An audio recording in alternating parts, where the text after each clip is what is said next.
home to Claudio Vieira de Oliveira, a 37-year-old with a curious condition. Wow, there's some kind of contractures, likely to be congenital, but could be traumatic.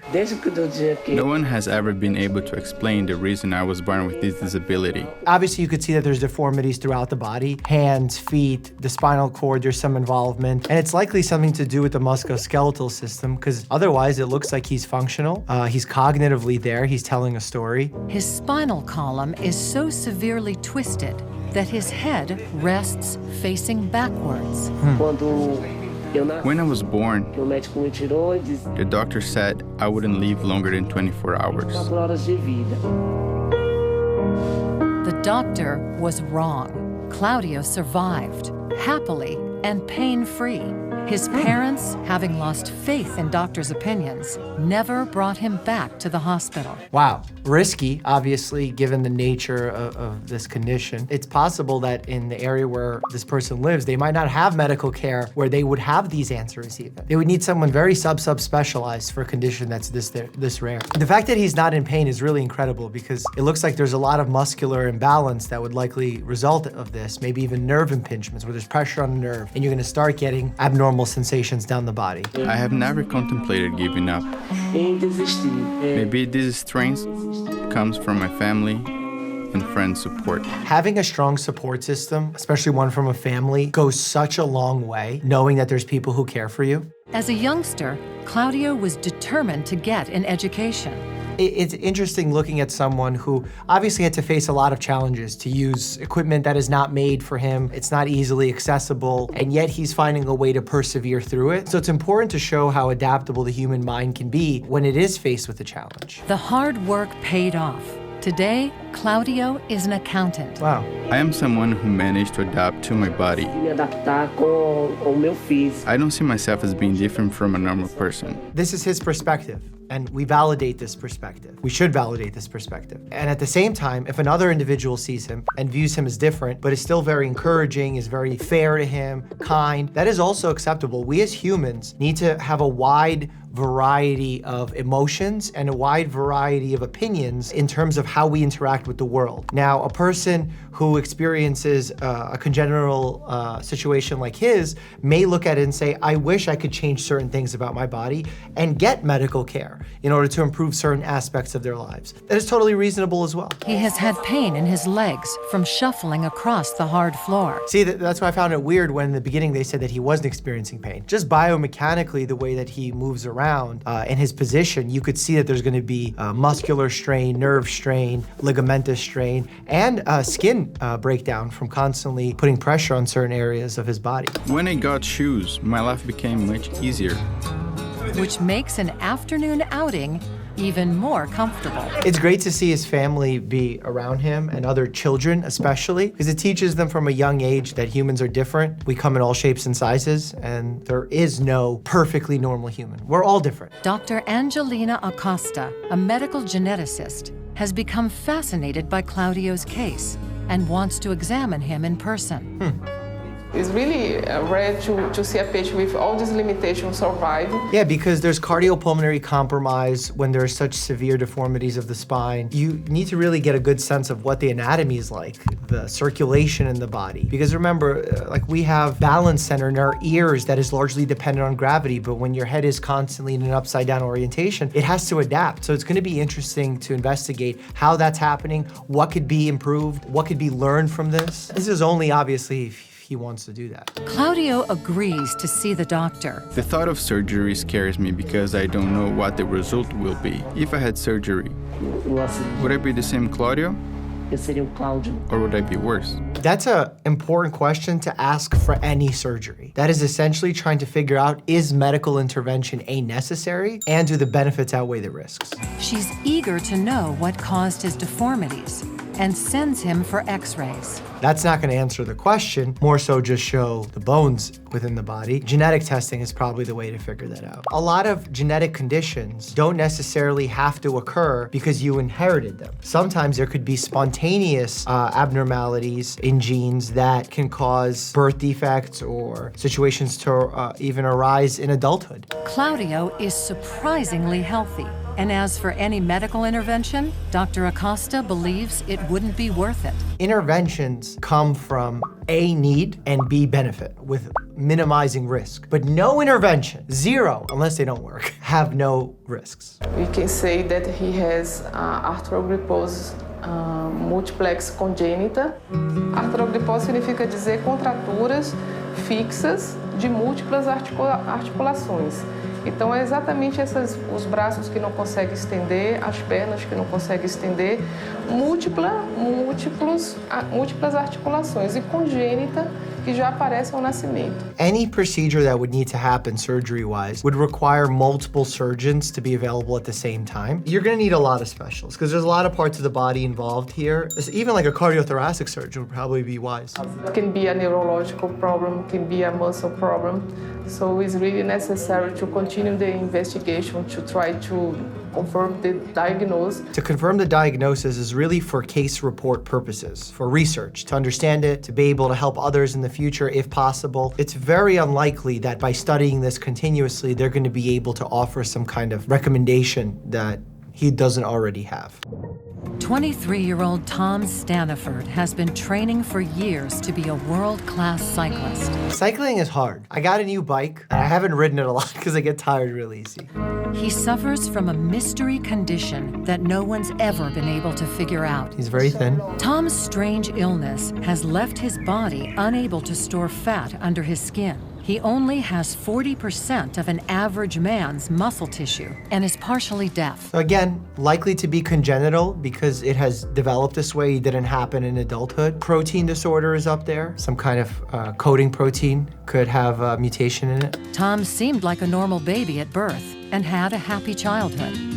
He already had a unique facial structure, so maybe he was predisposed to this condition. By the time he was a teenager, his body had completely stopped metabolizing fat, leading to drastic weight loss. He's 6'3" and weighs only 133 pounds. Wow. Just for comparison's sake, I'm 6'3", 195 pounds right now. A lot of people will forget the fact that fat is an important macronutrient, and we could use it for energy, and we need it to make certain hormones. It's the overconsumption specifically of unhealthy fats that is one of the biggest drivers of heart disease and death. Now he wants to go further and compete in the Paralympics. That's gotta be hard, because if you can't metabolize and digest fat, you have a significant disadvantage of energy storage and breakdown.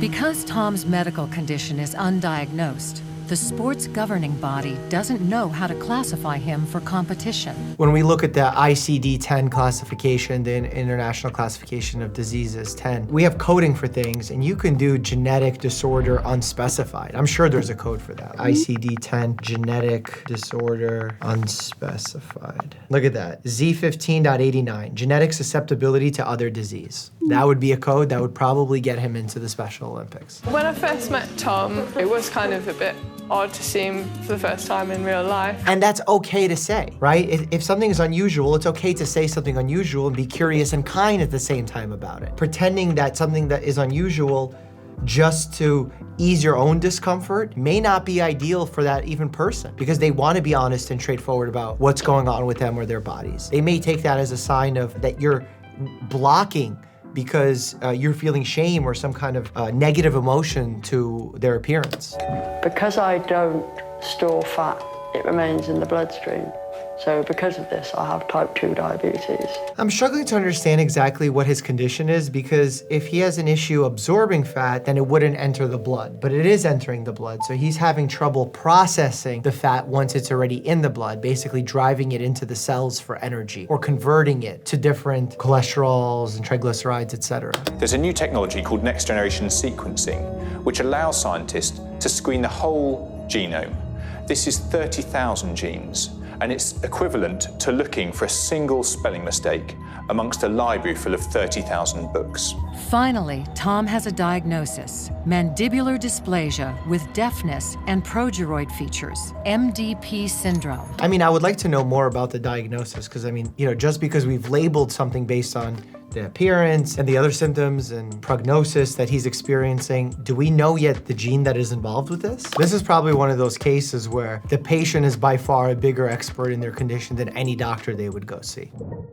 Huang, who suffers from a disorder called neurofibromatosis, is plagued with the largest facial tumor the world has ever seen. Neurofibromatosis, there's multiple types. I believe it's a genetic condition where there's little tumors that can form on the skin, on neurological structures on your body. Think the eyes, the brain, the spinal cord. By the time he was 31, Huang's facial tumor weighed over 50 pounds. Wow. The weight of the tumor damaged his spine and torso, and he only reached 4 feet tall. That's also got to be uncomfortable, that amount of pressure, constantly tugging at the elasticity of your skin, pulling the eyes, maybe not being able to close your eye fully, which can cause tearing, dryness of the eye. The Chinese government offered to cover the expense of major facial surgery. I had never seen a tumor as big as Huang's in my career on a human body. I was completely overwhelmed. A lot of imaging has to take place here to see what anatomical structures are in the masses. Like, is it just tumor material? Is it blood vessels? Is it nerves? This was the most complicated case in the world. There were no cases to use as a reference. I'm surprised they wouldn't reach out to other worldwide leaders at this point. There's a lot of collaboration that happens amongst doctors in rare cases where it's beneficial not only for the patient, but also for the doctors to get this experience to be able to treat other patients in their home countries. It's taken a team of China's best doctors over 7 years and 4 pioneering operations to remove more than 45 pounds of tissue from Huang's tumor. 45 pounds, that's a lot. He's got a face he can live with. Yeah, a face and a life. Like, it takes a toll carrying that much excess weight on your face. You can't enjoy daily activities and quality of life begins to suffer. Outside of social living, just functionally.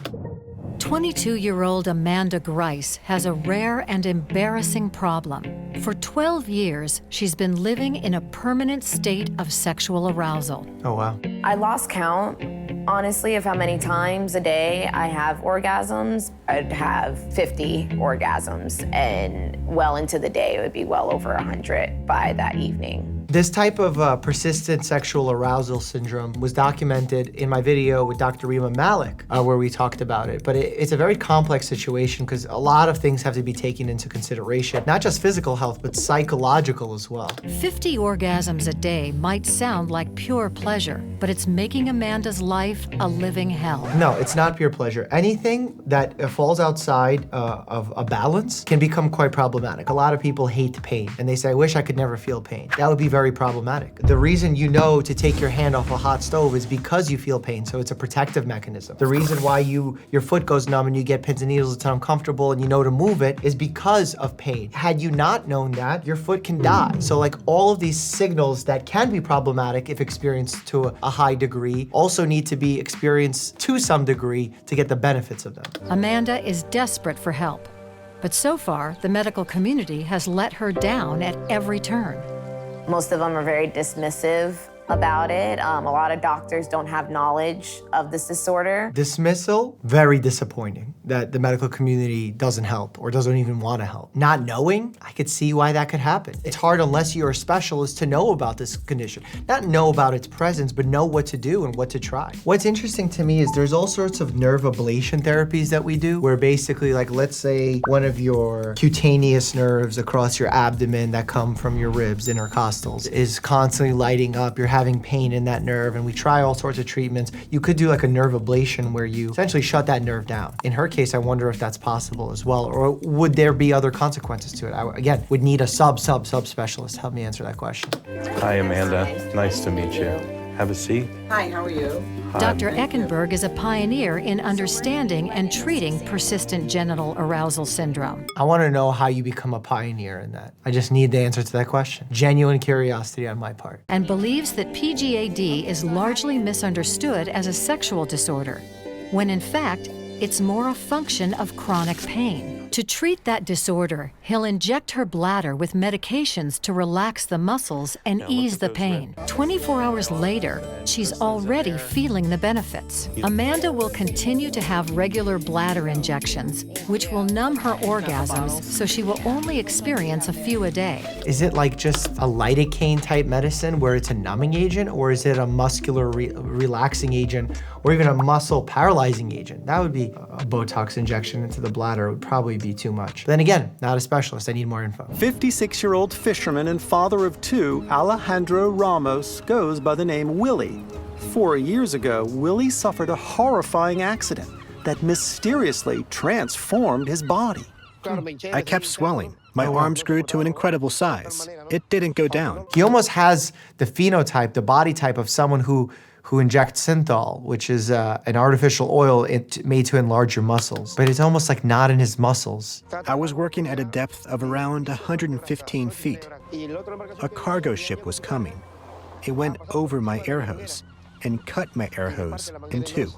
I knew I had to surface fast. I couldn't stay any longer.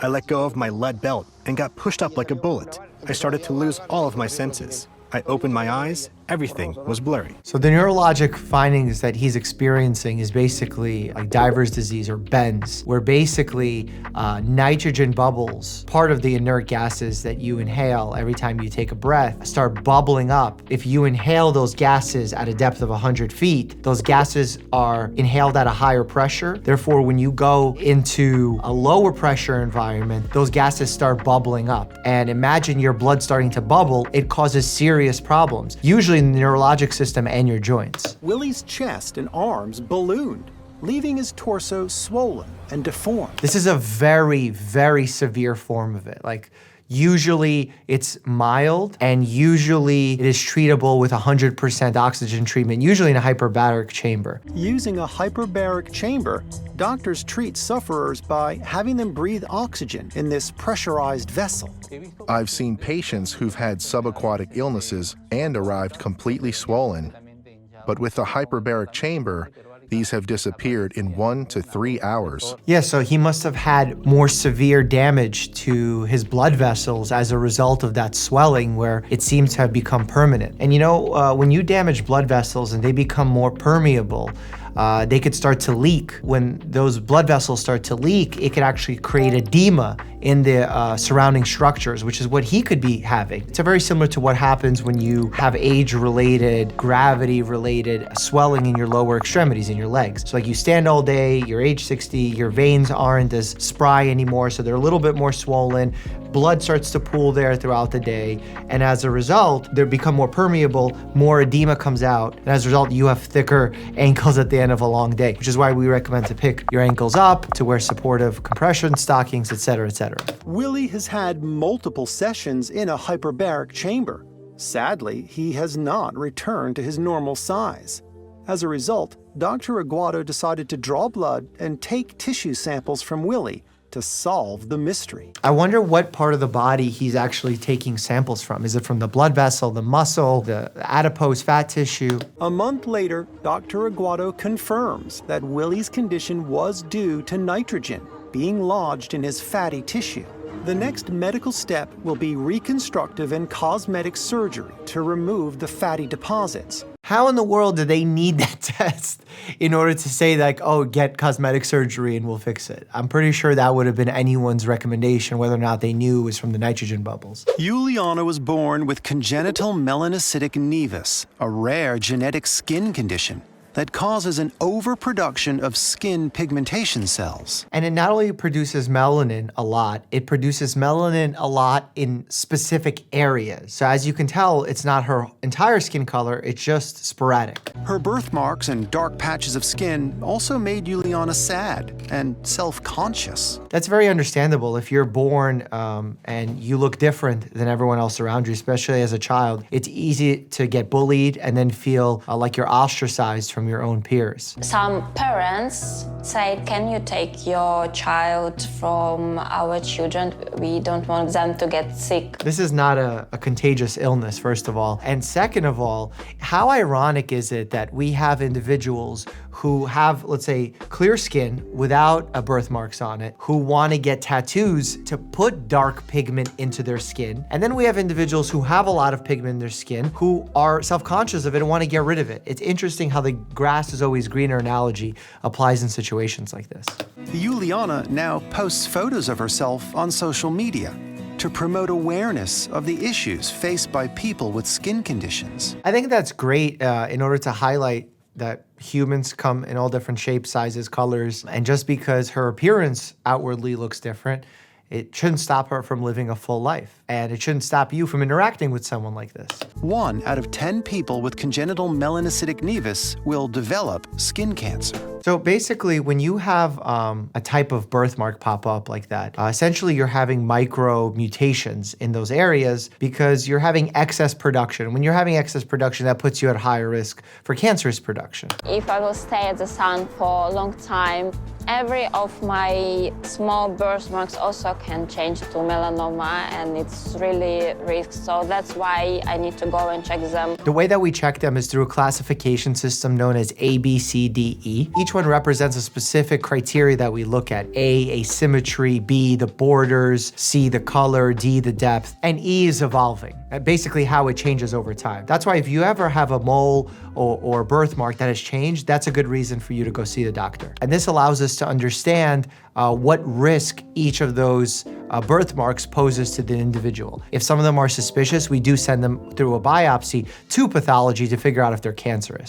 Dr. Witowski uses cutting-edge digital dermoscopy equipment to photograph all of Juliana's birthmarks, capturing their exact positions and sizes so they can be monitored for any changes. In her condition, it's a lot harder to gauge changes because there are so many of these birthmarks. And also, like, look, if I have 2 small birthmarks on my legs and one of them happens to change and we're concerned, we can easily take that small biopsy. But imagine she has many of them. If she can't like biopsy her entire skin layer, so for her, it's best to do this through a non-invasive method and be strict with it like a camera. This lesion is the only one on your body, but it is different from the rest, and it's a good idea to remove the lesion just for your own safety, and then we'll assess it with histopathology. So histopathology is they'll basically take a slice of it, look at it under a microscope, and then if they do in fact see a cancer, you might have to go for excision with wider margins. When we say things like margins, what we're actually saying is that we want to make sure that at the borders of the area that you've biopsied, there's no residual cancer, which means that you got the entire cancer. Jolison's astonishing height of 7'9" makes him the tallest man in Brazil. Oh, wow. 3 years ago, Jolison met Weigum. They weren't exactly a perfect match. Weigum is just 5 feet tall. Maybe that is a perfect match. Perfect match doesn't mean they have to be the same height. But there was an instant attraction. I'm instantly attracted to that little goat thing that they have. Is that a goat or a puppy? And the two were married within a year. I love that the cake decor is true to size, at least true to proportion. The couple is concerned that Jolison's fertility has been affected by his condition. It's important to note that before we start working people up for infertility, we do give a substantial amount of time to try and conceive. And sometimes that's a year or even longer. Gigantism is caused by a tumor in the pituitary gland, the part of the brain that controls hormones. By the time he was 21, Jolison had a range of other health problems. He decided to have surgery to try to prevent the tumor from causing further problems as he got older. I'm pretty sure Tony Robbins has the same tumor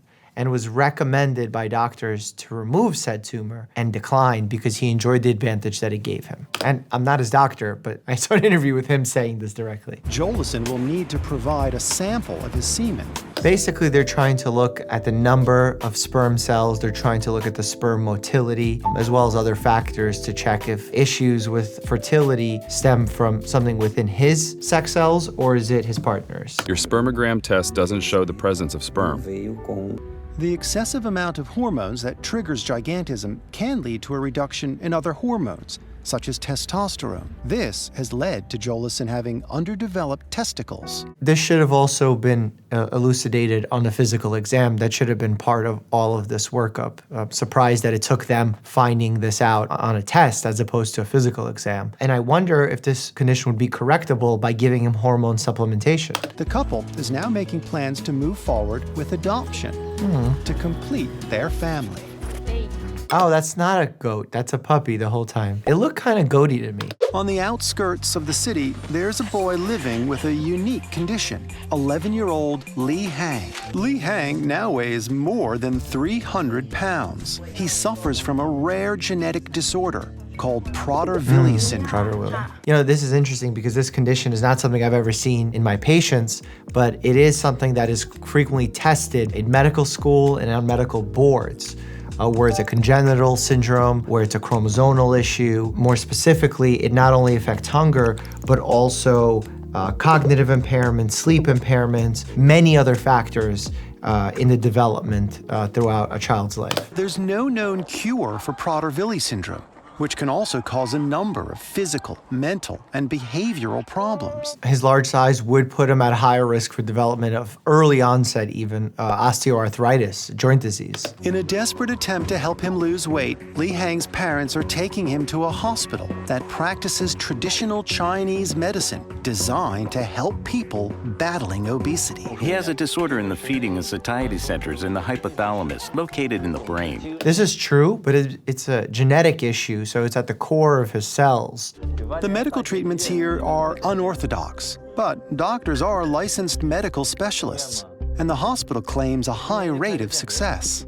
We will use traditional acupuncture, fire therapy, and fire cupping. This is where I kind of start getting disconnected from the adjunctive therapies like acupuncture, where we're talking about it for musculoskeletal uses, for pain uses, where there seemed to be some evidence, and then we start moving it to just general well-being or obscure cases like this, where you're saying that needles can impact the neurological structure and the genetic structure of someone's brain. That seems to be a little bit too far out for me to say that it matches some level of evidence-based medicine. Fire therapy with Chinese medicine is where we incorporate extracts of herbal medicine that help speed up metabolism. We light up the medicine with fire. It is especially helpful for patients with abdominal obesity. Finally, Li Hang is given a round of fire cupping treatment. I don't even know what that fire therapy is. I'm not gonna lie, it seems very non-evidence-based. And again, cupping, in general, has very weak evidence for it, but then for myofascial tightness, for restrictions, again, musculoskeletal conditions, I could see it being valuable, but for someone who has a hunger issue from a genetic condition, it seems a little ridiculous to treat it with this. But the doctor points out that these traditional remedies can only work if Li Hang is able to stop his excessive eating. If he stops his excessive eating, he will lose weight without those treatments. Like, that's the core of the situation. So I find it ridiculous that they're saying that. There's no foolproof scientific evidence these procedures are effective. This is where patients in situations like this are often misled because they're just searching for any type of cure. Where science doesn't have an answer, pseudoscience and misinformation tends to thrive. Mark may appear healthy, but he actually suffers from one of the world's rarest disorders. Why is he looking at the waters so angrily? I'm sure it has something to do with water. I have to drink 20 liters water a day to stay alive. I can last without water 1.5 up to 2 hours. I wonder if this is a form of diabetes insipidus where he actually is either lacking or not responding to a specific hormone that prevents fluid loss, excessive fluid loss through your urine. This is actually an important hormone that your pituitary gland stores and your hypothalamus creates in order for you to be able to balance the amount of water in your system. And that's a very tightly controlled balance. I will get very high fever and dizziness, can't remember things, and I do not know in extreme where I am and who I am. It essentially becomes a form of dehydration. Mark suffers from the rare disorder known as renal diabetes insipidus, or nephrogenic diabetes insipidus. The difference between that and like the cranial version of it is that the cranial version is your body doesn't produce the hormone, and in renal or nephrogenic is,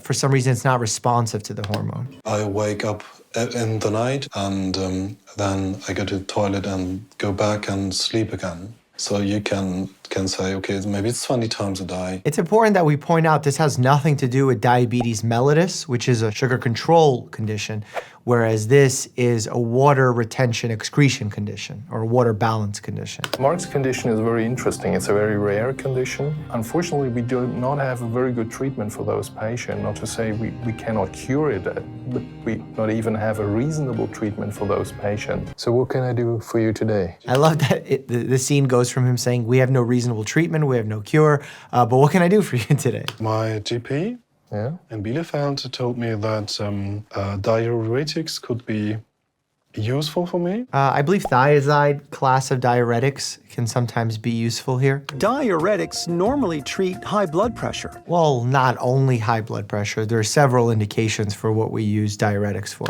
Less salt in the body could reduce the urge to urinate. It's an experimental approach, but Mark has nothing to lose. And there's different classes of diuretics. There's like loop diuretics, which the most common one that we talk about is Lasix, thiazide-type diuretics that are more commonly used for blood pressure control, like chlorthalidone or hydrochlorothiazide. After a few weeks, the diuretics seem to be working. Mark doesn't wake up in the night to go to the bathroom quite as often. He's less tired, and he has more energy to pursue a very active lifestyle. Always great to see some treatments working. And I think that there's definitely progress to be made in these conditions. For most of his adult life, Tim has sounded like this. Not being able to talk, I think, is terrible. Tim spoke normally until 1978, when a brutal incident robbed him of his voice. Riding to a fire training seminar, he takes an old logging trail. He has no way of knowing that someone has maliciously strung a cable across the road to stop bikers dead. Oh my God, why would you do that? That's terrible. That's like decapitation style. Tim barely survived the accident. He eventually recovered from his injuries, but his larynx had been crushed by the cable and was irreparable. For 20 frustrating years, Tim's only option was to speak through the electronic voice box, until a 1998 news story led him to Dr. Marshall Strom, a larynx specialist at the Cleveland Clinic Foundation. Larynx is the voice box, pharynx is the throat. For years, Dr. Strom had been working to perfect a human larynx transplant, and Tim Heidler was a perfect candidate. In transplant surgery, the biggest danger is the donor organ itself. The recipient's immune system naturally attacks it as a foreign invader. A lot of times you're gonna have to take medications in order to weaken your own body's natural response against this organ. Doctors use drugs to suppress the recipient's immune system. This can cause even the smallest infection to become fatal. And it also creates a problem lifelong for many of these patients where they're immunocompromised to viruses that maybe you and I wouldn't be so concerned about, but those people would need to take extra steps to be careful. And also when you're making a transplant like this for the vocal cords, you gotta be able to think about the vascular connections, which is the blood supply, but also neurologic connections, because you gotta be able to fire those muscles in addition to supply them with blood flow. Tim has survived the surgery. After an anxious 2.5 days, doctors ask their patient to speak. Okay, one more breath. Now the high mom. Wow. Tim Heidler, using a transplanted larynx, speaks for the first time. You gotta be very careful here because the vibrations can tear open the sutures as well, but you also don't want so much scar tissue to form that you lose mobility. To allow access to his new larynx in case of complications, doctors decide to keep his trachea open. In order to speak, Tim has to cover the hole to force air through the transplanted larynx. I don't sound like the donor because we have audio tapes of him. And he was a very large man, and he had a real low voice. Well, because that's differences in spacing, differences in muscle tension. You're not gonna have the one-to-one the same voice. It's not literally a voice box. What makes us sound the way we do is the shape of our mouth, the amount of space that we have on our head to resonate, which is why our voice boxes can be very different in terms of dimension sometimes. I actually have had this done for myself when I was diagnosed with LPR, laryngopharyngeal reflux, but it's an incredibly overlooked diagnosis for people who are having mucus in the back of their throat, a chronic cough, maybe even a sore throat that's worse in the mornings upon waking, even voice box changes. But lately I've been catching it in my patients because I'm more aware of it and successfully treating those symptoms. You can notice you run the pitch way up. He has pitch, he has inflection. Wow. He has a totally normal speaking voice. Yeah, it is. It's amazing. This doctor is like not taking any credit for this pretty amazing. Like, dude, you did this. This is amazing. You guys came together. You waited for the right donor. This is perfect. Nikki Freeman is 40 years old, but is trapped in the body of a 10-year-old. He's aging the equivalent of just 1 year in every 4. Aging or developing, because those are two different talking points. Aging is almost like a Benjamin Button situation where you're aging backwards, but here he seems to be developing slowly based on the image that I'm seeing here. Nicky was born blind and was close to death for his first few months. I wonder if it has something to do with an infection from the birth. At the age of 19, he was the same size as his 5-year-old sister. He only reached puberty as he approached 30, and as his younger siblings grew at a normal rate, he continued to weigh just 44 pounds, the size of an average 10-year-old. They're judging age based on size, and that's not something we typically do. We can give age ranges, size ranges for ages, but that's not the only sign of development or aging. What I'm curious about are hormonal levels, and if there's any scans that have been conducted full body, mostly in the brain, to see if there's anything in the pituitary gland, anything related to growth hormone, maybe even the thyroid gland, or a condition where you have like a multiple endocrine neoplasia situation where you have multiple types of tumors in the endocrine or hormonal system. Local doctors have no clue as to what caused Nicky's condition, and no idea what his future holds. And because he doesn't speak and cannot see to read and write, doctors have no real way to gauge his mental ability. I mean, I feel like we're missing something here about genetic testing, scanning. I know they're not aware of what's going on, but I feel like I would at least want the next steps taken to try and figure out what is going on. As a mother, you think that it is your fault. I do accuse myself of causing Nicky's problem. Of course, that's always a feeling that can come into our minds. And irrational thoughts are part of being human, and part of battling the feelings that come with those thoughts is trying to speak back to those thoughts and seeing how much truth is in there. Usually this is best done through journaling. Well, you write down the thoughts that like, I caused my son to be this way, and then you have to write down if this is true or not, and being as rational and non-emotional as possible. When you do that by writing, you're gonna be more objective, and as a result, you might be able to take away some of the power of those thoughts, where you still might feel sad and all the negative thoughts that might come your way, but they won't drag you down as deeply as they would had you not done this process. What we're going to do is to run some genetic tests and run some laboratory tests, and hopefully we'll be able to determine the general cause of his condition.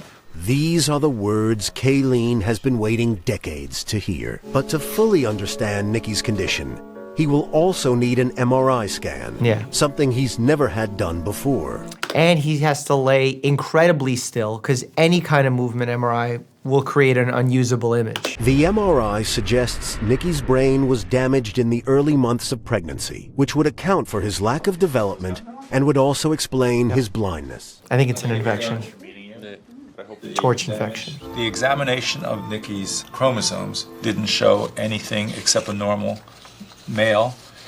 There was nothing genetically there that would account for his condition. It's at least a relief to know this has no genetic basis, so your other children probably don't have any cause to worry. That is the purpose of genetic testing. A lot of times folks are running to get genetic testing for the fun of it or just to find out, and it's very dangerous because you can get some information that you can't adequately act upon, and in times you might even get information that you'll act upon in a negative way. What do you do with information to find out that you have a low risk for developing diabetes? Do you start eating more sugar? After 40 years, Kayleen has the answers she so desperately wanted. After Dr. Walker explained everything to us, Nicky got off my lap and went over to Dr. Walker, and now we know what it's all That's sweet. about. I didn't expect that. I know, so. Alex just opened up the door and his eyes were popping out of his head, and he didn't have his top on, and his whole top half was just purple. Right away, my mind goes to something related to the thyroid hormone because of exophthalmos, commonly associated with thyroid disease. He didn't really know if I was there or not. He was like going unconscious. I didn't know what this was. You know, for me, he had the flu. No, that's not a flu. That's some kind of shock that a person's going into. When the blood pressure is falling so rapidly, you're not getting enough circulation to vital organs, you start dying. Ambulance emergency, tell me exactly what's happened. My husband's body is full of it's just rash, it just looks the state. He's had the worst headache for like 2 or 3 days, like a crippling headache. Whenever we hear worst headache of our life, we think thunderclap headache, and right away, we start getting imaging. Vomiting, has he? Yeah, and he can't urine, and there's just or was just blood coming out. He's just aching. I wouldn't bring up the rash first, because what's gonna happen is they're right away gonna think, okay, non-serious emergency. But if you open with, this is the worst headache of a person's life, and they're urinating and it's just exploding with blood, that changes the triage situation quickly. This is why, as a medical professional, you have a little bit more success when going through the traditional medical system, that you understand the things to flag early on in order to get the right attention. When we got into the ambulance and they sort of get him some penicillin, I was thinking, yeah, God, he's going to be okay now. It's, you know, he's in safe hands now. Until you're in the hospital, you're not in safe hands. Alex's flu-like symptoms were caused by a common bacteria normally found harmlessly on the surface of the skin. Strep? In an extraordinarily rare case, streptococcal strand A, or toxic shock syndrome, had entered Alex's body and was attacking it. Traditionally, when you hear in media toxic shock syndrome, you're thinking of staph infection, usually associated with tampon use. But this is group A strep toxic shock syndrome, which is different. The mortality rate and the idea that you die is much higher, the rate at which you die. Everything was dying, all his toes were dying, all his fingertips were dying, all his earlobes, his nose. We don't know why it happens in some people. Usually we think it's because of a cut that the bacteria gets in, and then if they have a weaker immune system for whatever reason, they get this really bad infection with the group A strep. But what's actually happening is the group A strep bacteria form super antigens, which cause an overreaction of your immune system, if you will, where they create massive inflammation, massive cytokine release, and as a result, it damages all your tissues, like across your whole body. There's been some controversy about removing that tissue, perhaps maybe doing a watchful waiting period when you're giving the antibiotics and seeing if the person can recover. Over 9 months, Alex undergoes 11 major operations to stabilize his body. Wow. Today, Alex is ready for the first operation on his mouth. The family hope it will help rebuild his face, but it will be the first in a series of operations that could last over 2 years. I wonder if it's the mouth, the tongue, and the vocal cords that are impacted here, because I haven't heard him speak yet. For Sam to see his father like that is quite scary. To see him looking like a completely different person. If you're not careful with the way that you describe this to your child, you can create a long-term health anxiety and a phobia of germs. And that could become problematic for a whole set of reasons, because in many of these instances, you can't protect yourself from this. This can just happen. Like, imagine every little cut you've ever had. Have you taken proper care of it to the nth degree? No, it's impossible. And as a result, like, certain things are outside of our control, but explaining that to a child is not the easiest thing. Alex is now being looked after by a carer at home while he continues his rehabilitation and surgery on his mouth. Having been given prosthetic arms for the first time, Alex will attempt to learn basic tasks again.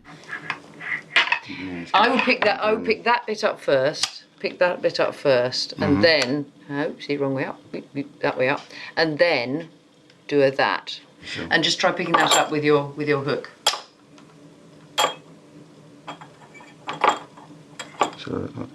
It's like learning to walk all over again. Basically what happens is you're retraining your nerves and your muscles to fire in a new way by seeing feedback, what's happening to the hook, and trying to pair that with the different neurologic signals that you're sending to new muscles. The cost of it, all told with prosthetics, is about £24,500. Wow. That money is worth every penny for it. Now, as the time's going by, I see something new happen every week.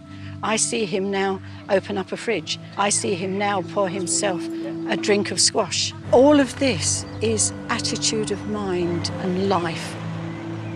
If you want your life, you will go out and get it. It also helps that he has a really strong support system with his family that's there for him, that's caring for him, that's allowing him transportation, having the funds to buy that bicycle. You know, all those things are really important. Disa is a small agricultural town in northwest India. 13-year-old Shreya lives here with her extended family. But 18 months ago, Shreya found herself at the center of a medical mystery. One evening, she sat here and complained her ear was hurting.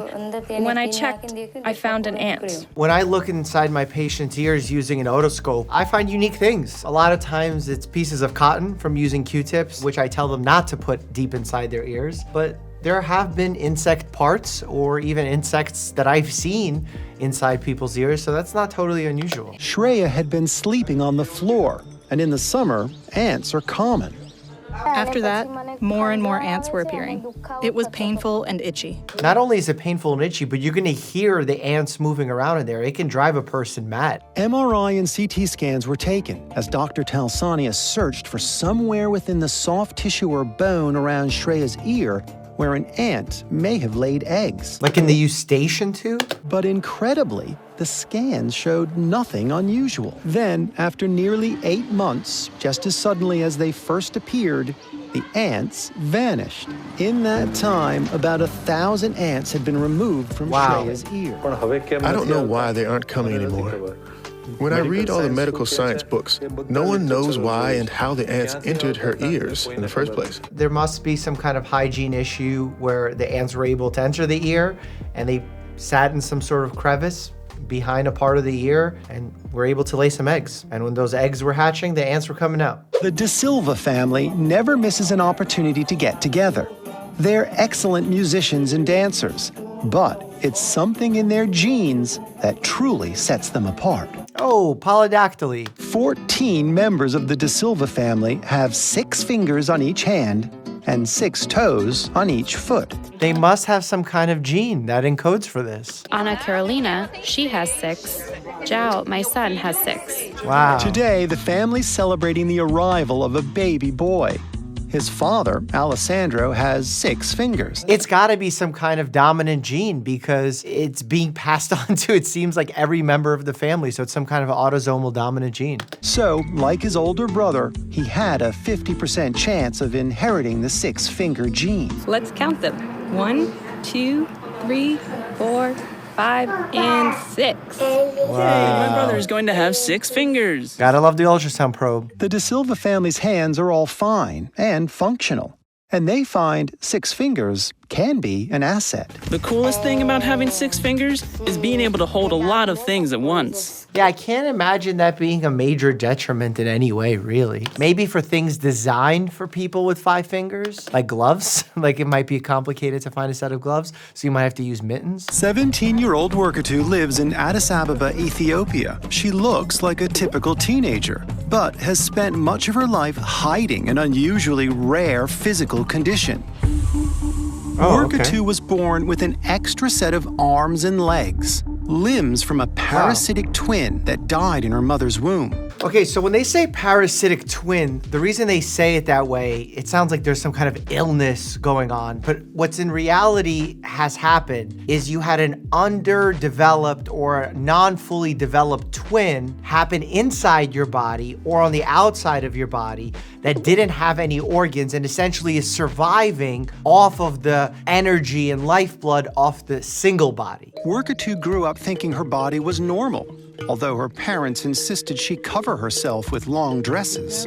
Workatu was 11 years old when she found out that her body was different during a school sports class. That's gotta be difficult if you're the only one in your class experiencing something like this. You're gonna feel like an outlier and you're gonna need support from your friends and family and maybe even medical professionals. The Cure Hospital in Addis Ababa is Ethiopia's leading children's hospital. It specializes in treating common deformities like cleft palate. But doctors there had never taken on a case as complex as Workatu's. I mean, in many cases, this is a surgical procedure that can be done and would probably help the individual significantly, if not for anything, the musculoskeletal support. Remember, carrying excess weight of limbs on your body is not comfortable for the biomechanics of walking, let alone standing. After 3 weeks of tests, the doctors decided they could operate. The limbs of the parasitic twin would be amputated. Surgery of this kind had never been attempted in Ethiopia. The only option that you have for treating this problem is surgery. Yeah, it's surgery with an amputation and then some kind of embolization of the arteries to prevent the person from bleeding out. So we have to do as many imaging studies as we can to be able to document in our minds exactly what the anatomy is as close as possible. That's why a lot of times when patients request a CT scan and MRI, we have to agree that the reason we're doing these scans is for the purpose of getting surgery. Because in many instances, getting an MRI to get a diagnosis doesn't help you in any way other than making a diagnosis for the surgeon. We started first with the rudimentary arms because we thought that would be easier. And actually that came off as easy as it possibly could have. Then we moved down to the lower part, which is where the pelvis was, where we were going to remove her legs. And this was a little bit more challenging. I can imagine this being challenging because you got to navigate the host or patient's organs and circulatory system. Remember, her body has been feeding these limbs blood rich in oxygen, so that there's these extra arteries that need to be severed, but you also need to make sure you're not severing arteries that could be also contributing to her health. And sometimes with patients that have what they're referring to as a parasitic twin, they can have one of these like fully inside their body, and sometimes we can't even know if this is what's known as a teratoma, which is a type of tumor that has all different types of cell lines in it, hair, fingernails, bones, etc., or is it truly a parasitic twin? I used to work in a plastic packaging factory, operating an extruder machine. An extruder machine grinds and melts plastic materials to create tubing, plastic sheets, and films. I was assisting the machine operator. My hand was dragged into the cylinder. I held my arm and screamed. I could feel the tip of my fingers inside it. It was an agonizing moment. The night shift called me and explained that they had a case where they were likely to amputate. So in many instances, when you have a hand injury, especially a crush injury, unless you have a super subspecialized hand surgeon, you will just go forward with the amputation. Even in our ERs here in the Northeast, if you have a patient with a bone injury of the hand, you generally don't call the general orthopedist, you call a hand surgeon. Dr. Brandau planned to surgically insert Carlos's left hand inside his abdomen to allow his body to regrow torn flesh and nerve tendons. We made an incision on the side of his abdomen. This created a space in between the skin and muscle to tuck his hand where it would connect with live tissues,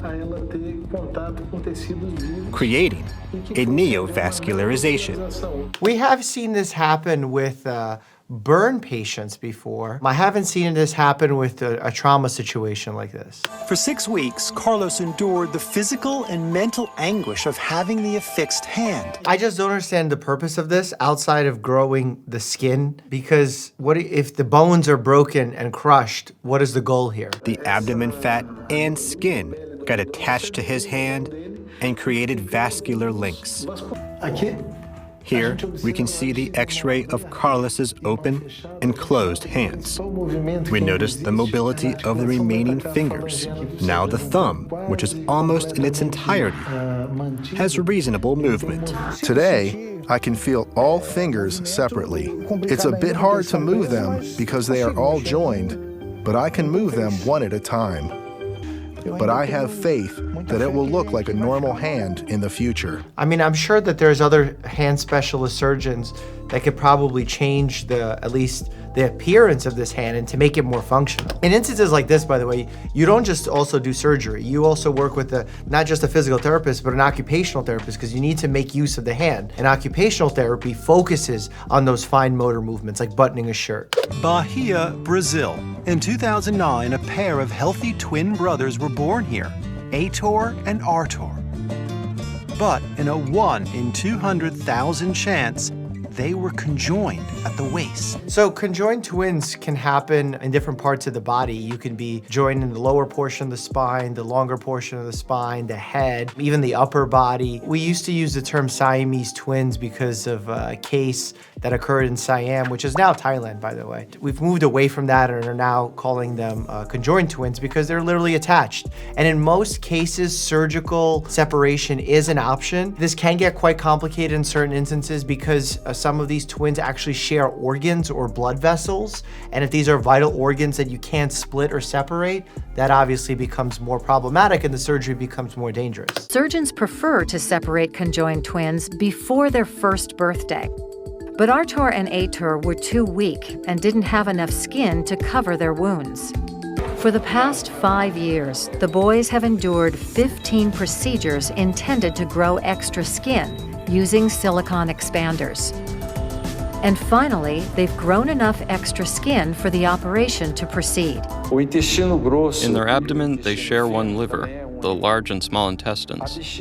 There is only one bladder and one set of genitals. So this is going to be tough because the liver, maybe you can separate, the intestines, maybe you could separate, but bladder, what do you do? Hator will have a permanent catheter, so he can urinate as well as a colostomy bag. A catheter is going to allow for the passage of urine. The colostomy bag is going to act as the rectum and essentially store stool that you can empty. Although the operation is over, Dr. Khalil knows that recovery is going to be a major hurdle. Hator is alert and has been responding well, even managing small conversations with his parents.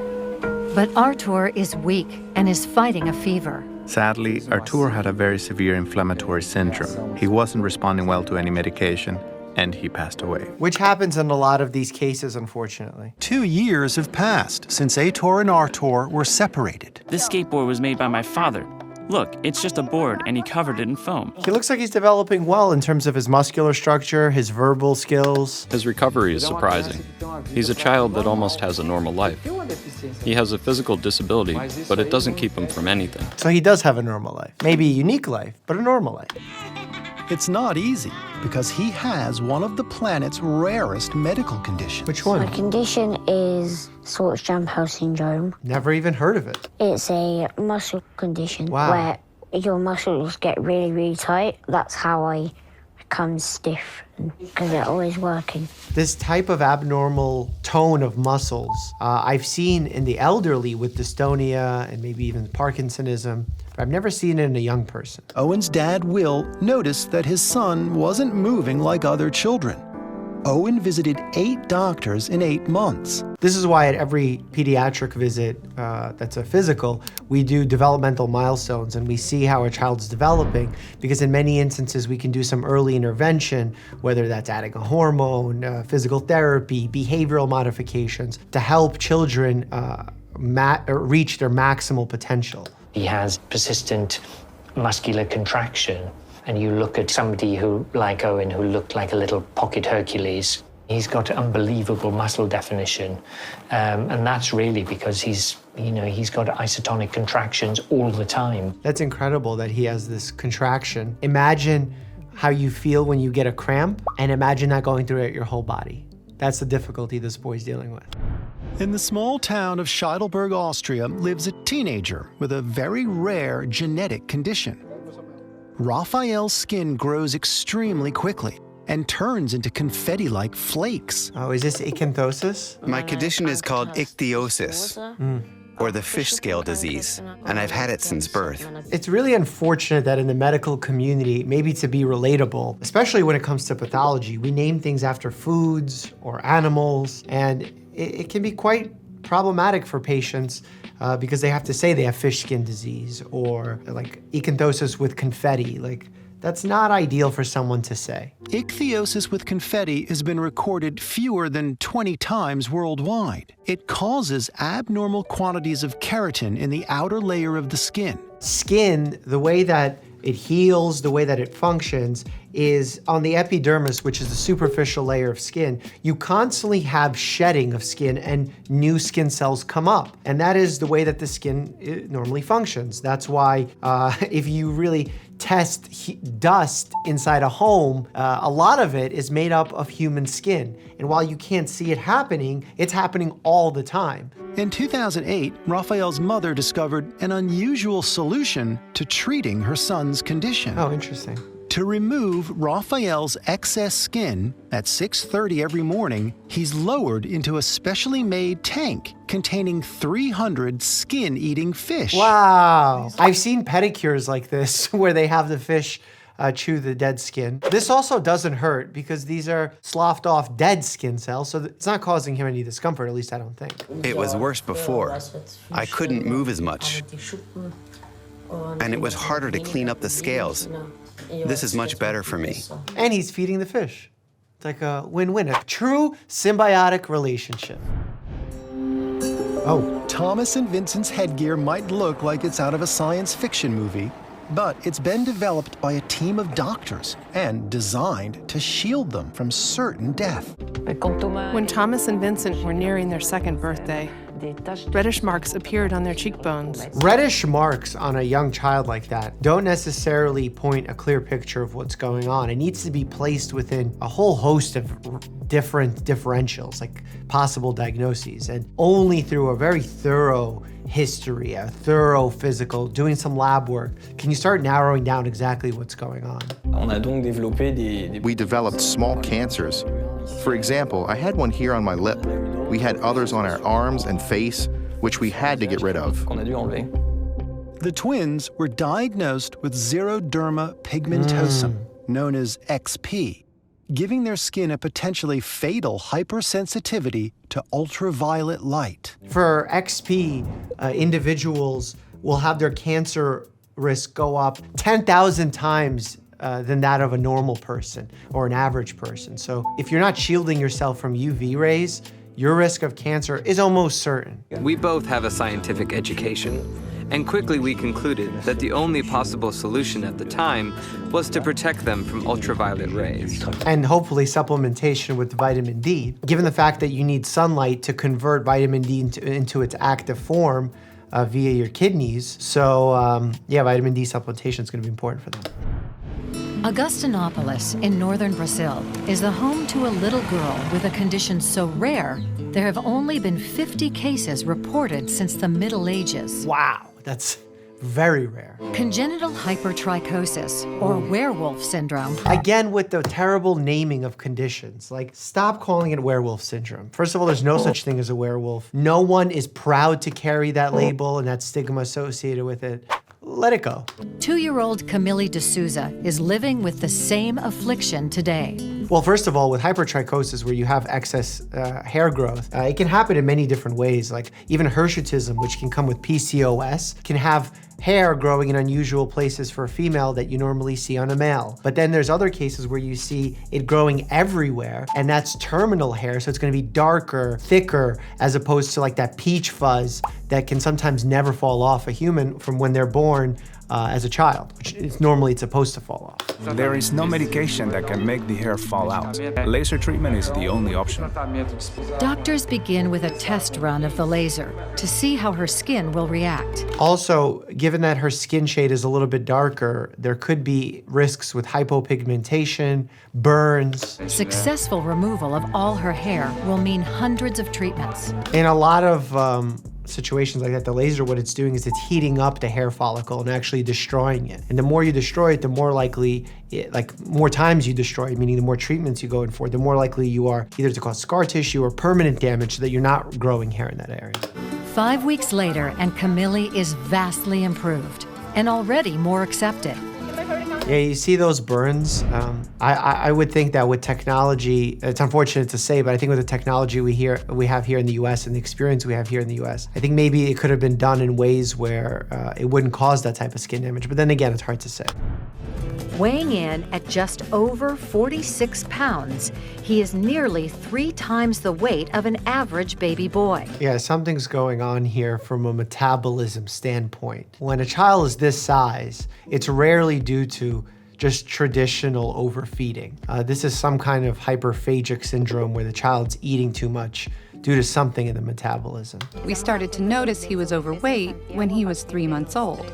But from that moment on, his weight just kept rising. Generally speaking, in the medical community, we like babies to carry a little bit of excess fat. It's good for development. It's ideal early on. We've seen that it fosters good neurologic development. But then when it crosses a line and it starts going past the growth curve of the 99th percentile, now you're putting the child at risk for developmental issues from not just the musculoskeletal side of things, but also the cardiovascular, neuromuscular. Imagine what strain on his heart just to move because he's carrying this much extra weight for his age. Santiago was already suffering from life-threatening obesity-related diseases, including diabetes and hypertension. Wow. Everybody is expecting that it's the parents treating him very bad, and that's the reason why he's so obese, but it's not actually possible to feed them into that degree of obesity. That's why I said it's not an overfeeding type situation. Santiago is suffering from a condition called congenital leptin deficiency. This is a hormone that's very important for controlling appetite. And actually, children who suffer from this will not just overeat and have this hyperphagic state, but as they get older, they will eat in secret. They will steal from others' food. They will get into fights over food. A daily injection of the hormone leptin will stop Santiago's constant hunger, and eventually his weight should be normalized. Isn't it incredible how much of a role and impact hormones have in our body? And that's one hormone. There are so many hormones that are playing these vital homeostasis controlling factors in our body.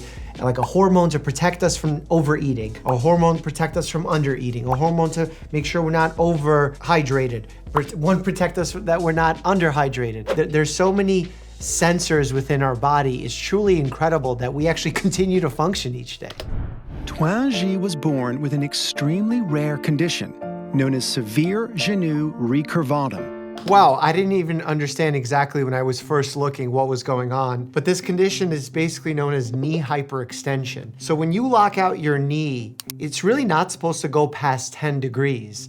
And if it does, for whatever reason, whether you have a congenital deformity, muscle weakness, something going on with the bone, that's considered this condition. Her knees bend the wrong way, so she walks on the backs of her lower legs. This is obviously not due to a connective tissue disorder like Ehlers-Danlos, but I see a lot of patients who have laxity in their ligaments can hyperextend, and sometimes over time from standing on hyper-lax ligaments can actually develop a condition like this. Maybe not to this degree though.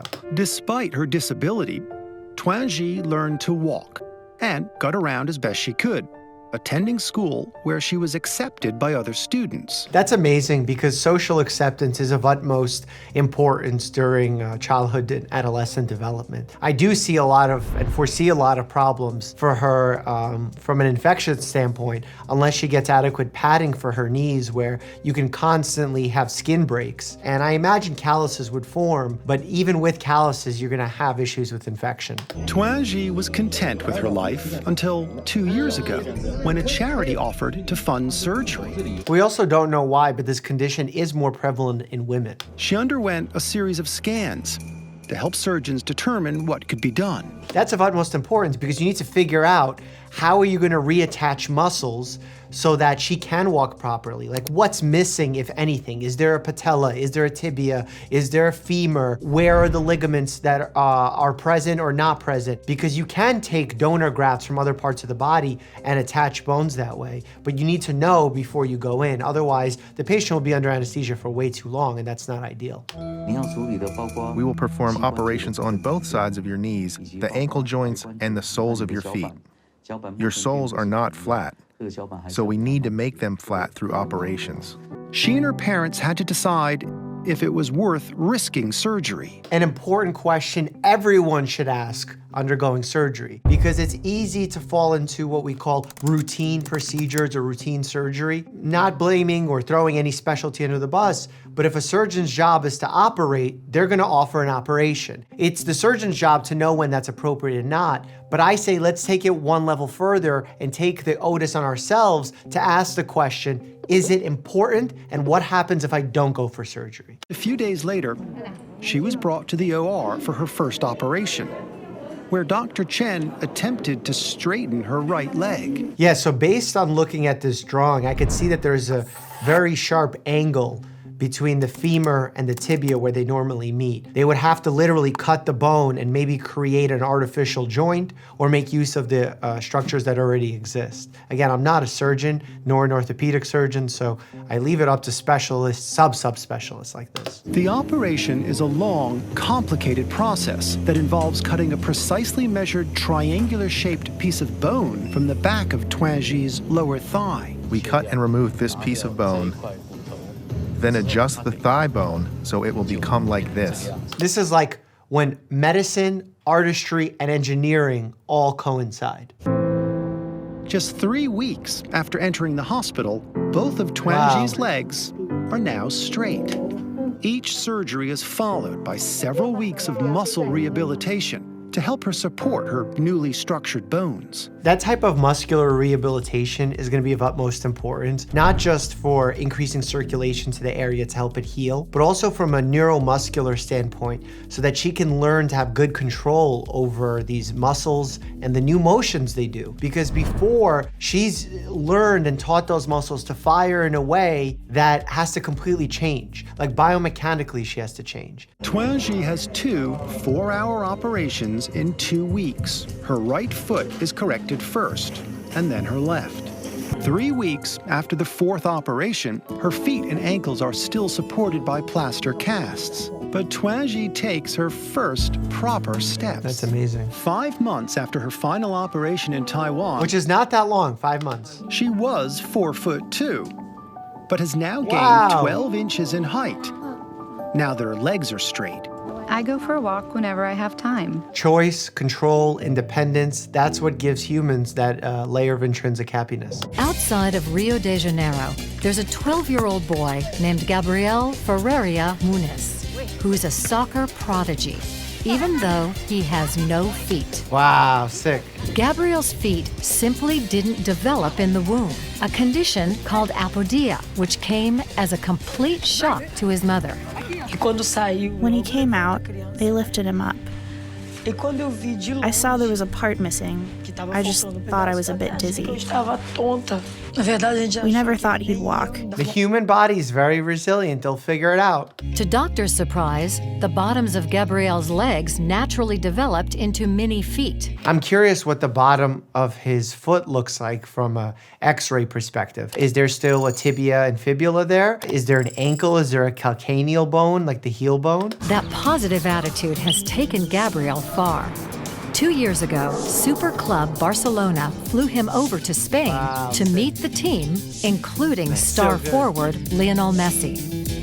It was thrilling because I had a bunch of famous players in front of me. My heart stopped. Medically, I'll say that's probably not what happened. Looks like there's not a pain restriction from this situation. I'm sure there's some like skin irritation, but it looks like functionally he's keeping balance very well. In the northern Indian town of Ghatampur lives 8-year-old Kajol. Unlike most children, she's developed an unusual fondness for one of India's most deadly snakes. Oh. The cobra. Oh, you don't want to mess with the cobra. They're fast. They're actually pretty shy, from what I've read, that they don't really like humans. They don't bite to be aggressive. They bite out of fear. And their venom is unique in that it's a neurotoxin. So it causes paralysis of muscles. And that paralysis, if it happens to your respiratory or cardiac muscle, could be deadly. Kajol has grown up surrounded by cobras because her father is a snake catcher. To practice her skills, every day, Kajol and her brother Gulab head out into the fields. That's actually one of the most common places cobras hang out. A lot of people think it's like in the jungle, but they're actually in agriculture centers more because they like to feed on mice and the things that are running around in the fields. Kajol and her brother make their way home. Look at it, its hood is out, it's looking at her. Suddenly, there's trouble. He's biting me. He's biting me. Okay, I mean, I'm not a snake expert, but oh man. I mean, the most important thing here is getting her to a hospital that has anti-venom. Instead of taking her to a hospital to be treated, Kajol's father treats her at home, using a mixture of traditional herbal remedies that have been used for centuries. That doesn't look like a good remedy. This is putting her life at risk. This is medicine from the jungle. It has been passed down by my father. He's like rubbing superficially the venom is inside of her. She has been bitten before. It doesn't worry us anymore. We believe if these medicines are given in time, they can save people. Because that girl was in constant touch of that snake, and snake has been biting her regularly, and that particular bite, which was not of that severe nature, that has created a antibody in his body. No one in medical school teaches you about repeat snake bite victims. The first snake bite, what do? Try and get a picture of the snake that bit you, immediately go to the hospital, show them the picture, describe the snake, hope that they have anti-venom, hope that they have respiratory support if something else happens. Snake expert Kartik Satinarian viewed the video of Kajol being bitten. Of course, she does get bitten. That's quite visible. But the bite site is indicative of teeth that the cobra has, which might have caused the wound and caused the bleeding, but that does not mean there's any fangs to actually inject the venom in. What? From the way she's handling the cobras, it's quite clear that they're all defanged. The venom glands are possibly also certainly removed. What? So it's a scam? It is illegal to own snakes without a license. It's also against the law to defang them. Like snake charmers pretending to hypnotize and tame cobras, Kajol and her father may be guilty of stretching the truth to promote the family business. Wow, that's so messed up. And I'm sure that's not a kind process. I felt like we called a lot there. The first scene, I was like, look at that thing, it's about to bite, and then it bit. Snake Ponzi scheme. 2-year-old Aldi is from a small fishing village on the large island of Sumatra in Indonesia. Was he smoking? Why is the toddler smoking? They say he started smoking at just 18 months old. Aldi started to smoke by stealing cigarettes from his grandmother.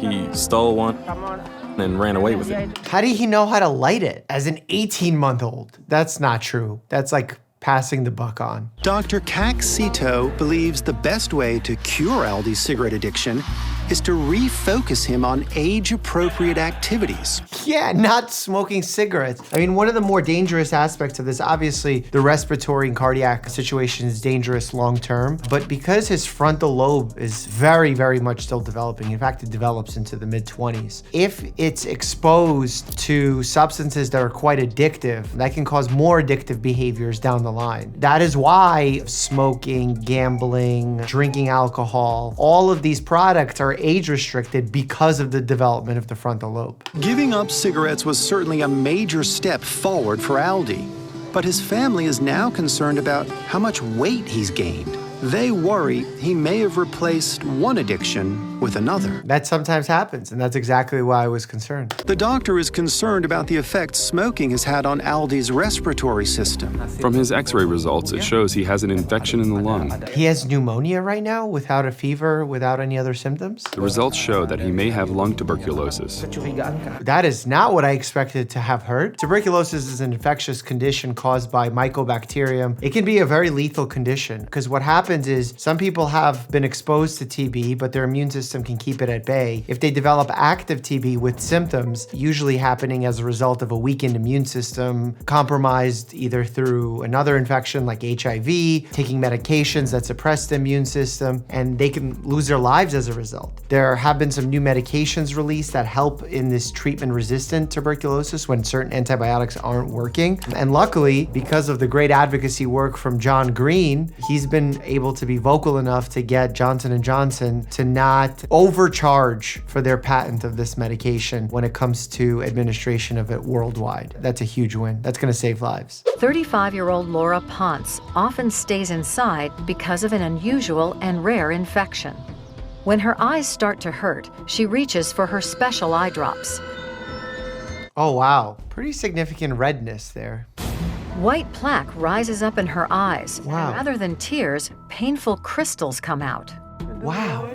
It starts to swell. Whoa. Then I have to open it. You know, this isn't the only situation where an infection caused by bacteria can cause abnormal formations of things like crystals in the body. There's actually a type of kidney stone known as a struvite stone that is caused by a UTI. It's caused by a specific type of bacteria. Laura's eyes began producing these odd crystal tears when she was about 15 years old. The local doctor was mystified. He had no answers. It was the beginning of years of frustration and misery. They'd say it was conjunctivitis, and I would leave disappointed because I knew that wasn't it. Yeah, conjunctivitis is much more benign than that, and the discharge would form overnight. It would be yellowy, maybe watery if it was viral or allergic based. If it's bacterial, you could have a little bit of yellow drainage, but the way that that's forming does not look like conjunctivitis. Laura brought along a jar of her hardened tears. So I asked her, how long did it take to get that? And she answered, 1 morning. For those plaques to form so fast, there could only be one explanation. It must be chemical. I don't know if that's an explanation exactly. In Laura's case, the cornea surface can secrete keratin. This keratin, together with other components, causes the tears crystallization.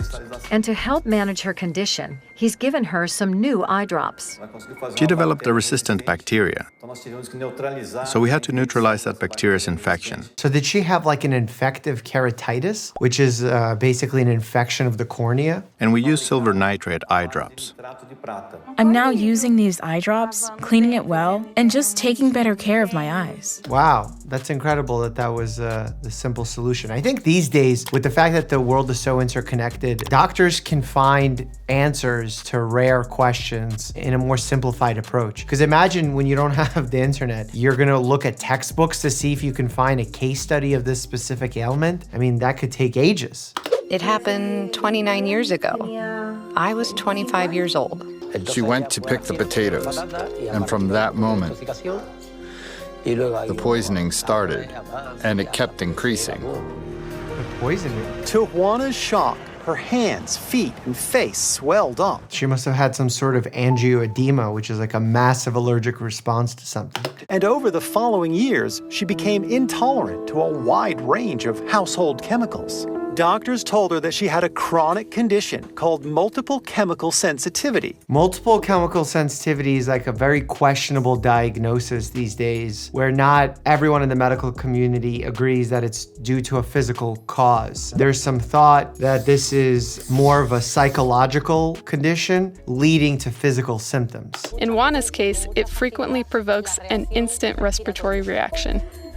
No one knows for sure why some people have this condition. Maybe she has some sort of mast cell activation. The mast cells are sort of the allergy cells in the body. They can get overactivated, and it's almost like an autoimmune condition, but through allergy. We had to take her outside, as there was no ventilation. She fell into a coma.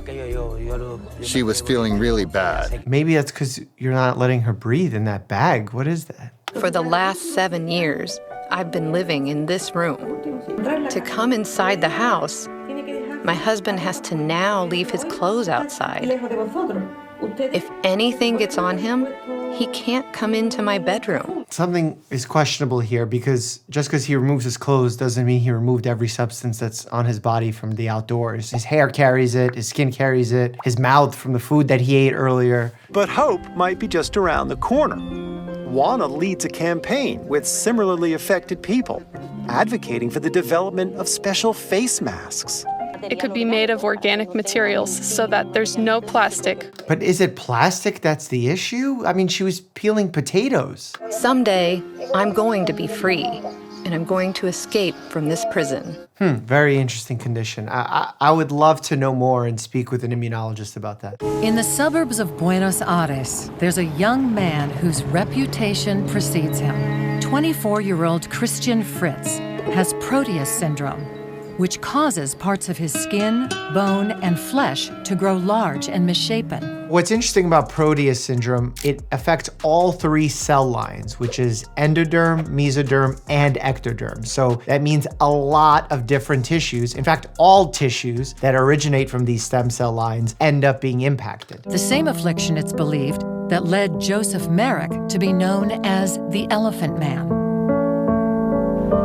There's still no cure for the condition, and Christian has endured great suffering because of it. The issue with these genetic conditions is it's not as much treating whatever is on the outside. It's starting from the beginning and fixing the genetic problem, which is why we're hoping that a technology like CRISPR can be used for a condition like this that would otherwise be disabling or lethal at birth in many instances. From the moment I gave birth, one of the doctors said that there was something wrong. Her baby wasn't growing normally, and over the years, it just got worse and worse. His heavy limbs and massive tumors put a heavy burden on his hips and knees. I can only walk about 50 feet without assistance. Yeah, I was gonna say, I wonder if there's an orthopedic procedure, whether it's surgical or otherwise, that can help him with his functional limitations, because being able to walk freely and having independence is important in adulthood. One of Christian's problems is that he has a normal heart, but in a body 3 times the size. There is an increased pressure on his heart, his kidneys, and his organs. A lot of times in a condition like this, the blood vessels can also be impacted, thereby increasing the pressure the heart has to pump against, which then actually creates physical changes within the heart. And when the heart changes in a negative way like that, it becomes known as heart failure. Doctors found that Christian's red blood cells were extremely low. They did a blood transfusion, which caused heart and kidney failure. Christian almost died. It was the first time in my life I was scared. A stint on the dialysis machine helped him recover, but it was a very close call. I wonder if he was experiencing disseminated intravascular coagulation. Complex situation, and there's all sorts of things that can trigger it. Today's checkup ends without any cause for alarm, and Christian couldn't be happier. You only have one life, and it's too short to waste it by feeling bad. It's great that he's found a community around his limitations. And we have to be honest and call them limitations, because I'm sure there are things he would like to do, run more freely, be able to walk great distances, and he has limitations, but that hasn't put a limitation on his ability to dream. He still has goals he set for himself, he has friendships, and that's what really matters, is setting yourself goals that are appropriate for you, but challenging enough for you so that it's still valuable once you achieve those goals. Seeking a happy retirement, 60-year-old Ida and her husband Randy moved to Smithville years ago. There are places where everyone knows and cares for their neighbors. A lady looked at me and said, "You should be ashamed of yourself being a woman and coming out in public with a hole like that in your head." Is that a cancer? That looks like either a squamous cell carcinoma or basal cell carcinoma. A malignant type of cancer consumed Ida's face. Now she hopes for a medical miracle. Ida's journey started over a decade ago. I had a spot on my nose, and then years later, a pimple came up in that same area. And I squeezed it, but the hole just kept getting bigger. So that's one of the most important things I tell my patients, and I've said it on this YouTube channel, that if you have a non-healing wound in the face, especially one that's growing, even if it's mild, you should speak to a doctor about it. Reason being is there's cancers like basal cell carcinoma, for example, can present itself in this way. And while basal cell is a slow-growing cancer, it's not one that usually spreads, it usually stays quite local. It can be greatly disfiguring, especially upon its removal. And I was seeing a family doctor, and he was telling me to cleanse this wound with Dettol and water. I hope there was a lawsuit involved here. Ida has basal cell carcinoma. The condition afflicts more than 50,000 Canadians annually. It's the most common type of skin cancer. What's interesting is there's actually a type of surgery called a Mohs procedure, where they do a significant amount of reconstruction of the face when they remove a tumor. It's literally an art, the amount of change they could make to the face and still make it look similar to how it was before. Doctors removed her right eye and socket, her nose, sinuses, forehead, and part of her skull that cradles her brain. I was shocked at what I looked like. I was totally devastated. A large skin graft surgically covered the hole left in Ida's face. I'm not gonna lie, it seems like it's subpar care. I didn't know it was coming. I had no idea that it was even ready. Oh, facial prosthesis. Ida's new face fulfilled a dream she's had for a long time. My dream was to be able to have my face so I could look my husband straight in the eye and just tell him how much I love him and how much I appreciate how much he supported me throughout this last 4 years. Pretty incredible what a difference it makes just to have this little piece of plastic on the face, but it makes a difference. Ipu is a small remote community in the state of Ceará in northeastern Brazil. 50-year-old Luis Betzera da Silva has lived here all his life. Oh, he has, look, appears some kind of warts, some verrucae on him. Trabalhei muito na roça. Quando era mais novo, eu era mais melhor das mãos, né? Os pés. Tudo eu sou da lavoura mesmo. Viral warts are usually caused by the HPV virus, the virus that also can lead to cervical cancer, oral cancer at times. And that's why we very much recommend the HPV vaccine Gardasil to patients in certain age groups to prevent the likelihood, especially in the subtypes of HPV that can make someone prone to developing cervical cancer. And since the implementation, we've seen cervical cancer rates and cervical cancer death just absolutely plummet, in addition to things like screenings with pap smears. For over 40 years, wart-like growths have been spreading over Lewis's body.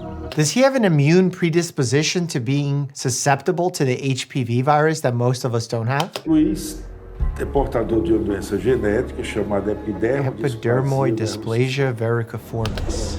There is no cure for EV. And there's no specific dermatological treatments here that you can use to decrease the amount of wart formation to make it more comfortable for him to work and live. But Dr. Gonçalves believes that by giving Luis regular boosts to his immune system, he will build up a resistance to the human papillomavirus. I don't know if that's necessarily correct. In up to 60% of cases of EV, the warts turn malignant and transform into skin cancers.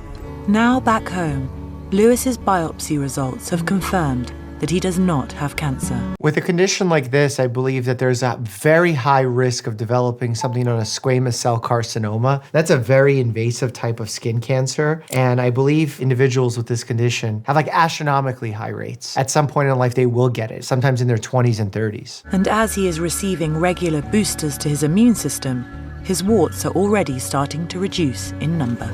I want to look at this about immune treatments for this condition. So there's topical treatments, there's oral medication like retinoids, interferon. Okay, so you could use interferon. You could use surgical, obviously, treatments. Protection from the sun, which is very important because it could speed up those malignant lesions we talked about. Yeah, see, I'm not seeing a lot of great evidence for using any kind of immune system treatments unless someone is specifically immunocompromised.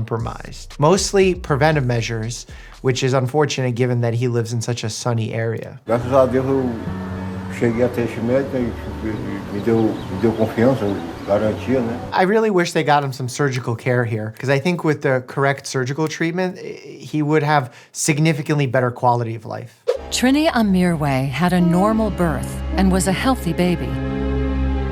But at age 4, a benign bone tumor appeared on the right side of her face. So the fact that it's benign is probably a good thing. The only issue is, will it affect any kind of anatomy in order for her to breathe properly, for her eyes to function, and also whether or not it's an ever-expanding tumor.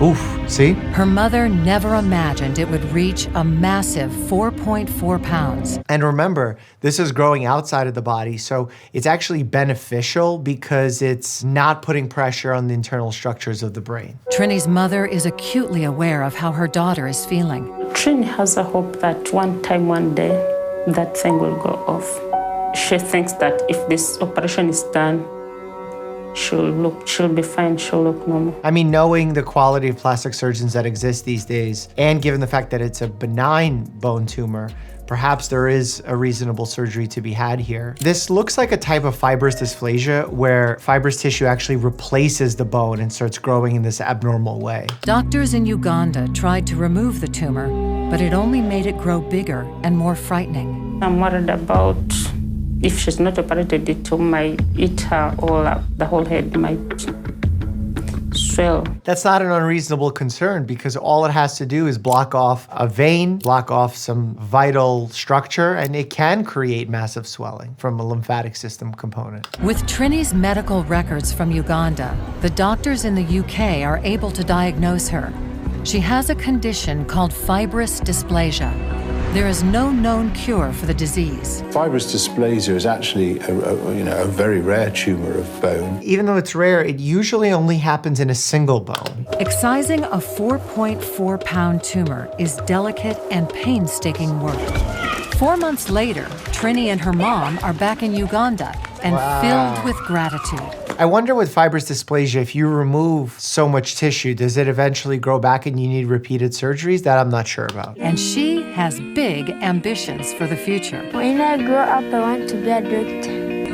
Trini's bone tumor may grow back, but doctors from the Facing the World charity have committed to any future treatment. You know, that reminds me of a story of a company that I actually donated to. We actually were able to give a sizable amount of money for a device that went into FDA trials that essentially acted like a cookie cutter for those with congenital nose and ear deformities. Normally, a surgeon would have to take some cartilage from the rib and then shape it into the replacement ear or nose. But this allowed you to just put the cartilage into the cookie cutter and press it, and you already have the predetermined shape there in different sizes to fit the patient's face. And it was a great way to be able to deliver care into areas where there weren't enough skilled surgeons to be able to do that type of procedure, and significantly shortened the amount of time required for that surgery. It was pretty amazing that we're able to do that. We actually have a whole video on that linked in the description. Wynne, Arkansas is known as the city with a smile, and it's home to a woman who manages to smile against all the odds. Stephanie has harlequin ichthyosis, a rare genetic disease which causes her skin to be abnormally thick and severely cracked. Yeah, this is a condition that only affects quality of life, but also can cause death very early on in life. Because remember, your skin is a vital organ that not only protects you from like an immune system component of protecting you from outside invaders, but also from an electrolyte balance standpoint. There's so much value to skin, and if there's issues like this, it can be problematic. Again, quality of life as well as length of life. Survival rate at birth is 50%. As babies with the condition normally die within a few days through infection. Yeah, I've seen the death rate be as high as 2/3. Stephanie, at 23 years old, has survived to become the oldest living female in America with harlequin ichthyosis. Wow. But she's struggled her whole life with the condition. Constant protection is required. I think it's like a barrier. Pretty much is the best way I know how to describe it, to keep the germs out. Yeah, it is a barrier, and it also helps keep moisture in. I've always wanted to be a mom, but I didn't know if I could have kids. I wonder if this condition impacts that. The big fear was whether the skin on Stephanie's stomach would stretch as she grew bigger during pregnancy. A person with harlequin ichthyosis giving birth was unprecedented. We talked to doctors, but they knew nothing. They couldn't tell us anything because I was the first one. Yeah, the condition's so rare, and with most people losing quality of life and dying so early, sometimes it's hard when patients ask us questions and we just don't have evidence to fall back on. We can only speculate. And a lot of times our speculation is just a best guess off of the limited information that we know. Stephanie became the first ever harlequin ichthyosis sufferer to give birth. I wonder if she had to have a C-section. She had a healthy baby boy, Willie, now aged 2. Followed by Olivia, aged 4 months. Neither child was born with harlequin ichthyosis, as both parents must have the genetic defect for it to be passed on to their children. Pretty incredible. I mean, I wonder if both her parents had a trait for it, because otherwise she would have known that her parents had that.